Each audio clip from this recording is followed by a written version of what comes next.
Have you ever thought you were over it? That enough time had passed, months or even years, and it was finally gone?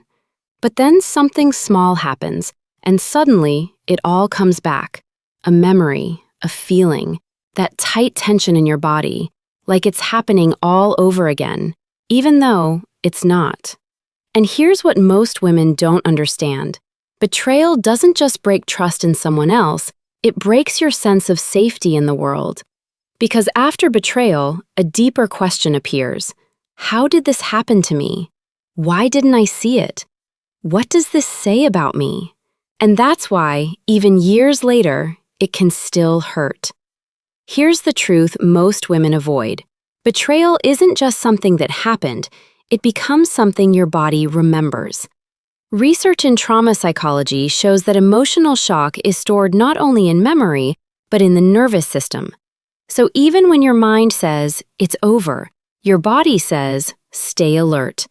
And this is where everything changes, because emotionally intelligent women don't try to just forget. They do something different. Step 1.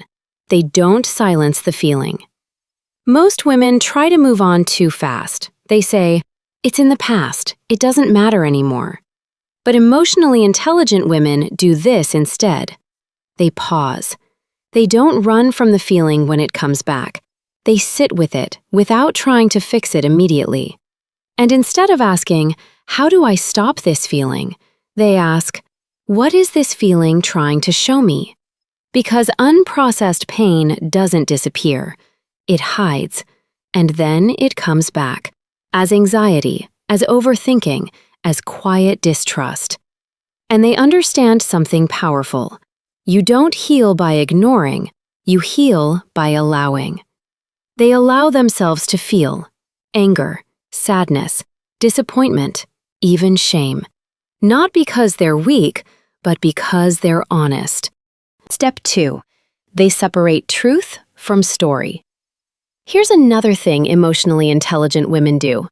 They stop asking, why wasn't I enough? Because betrayal is not a reflection of your worth. It's a reflection of someone else's boundaries, their fears, their emotional immaturity. So instead of believing the story, I wasn't enough, they choose to see the truth. That was their decision, not my value. And that shift changes everything. They stop comparing themselves. They stop replaying the past. They stop trying to win a competition that never existed.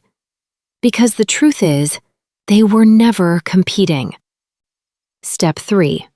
They rebuild trust in themselves. Another thing they do differently. They do something most women are afraid to do after betrayal.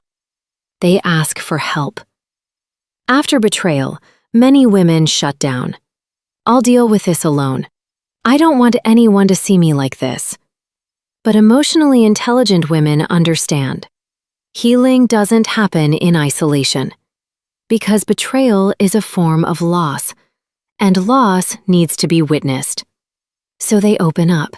They allow support. They talk. And slowly, their body begins to feel safe again. But the most important shift is this. They don't rush to trust others again. They rebuild trust in themselves first. Their intuition, their boundaries, their ability to choose better. Healing from betrayal is not about forgetting.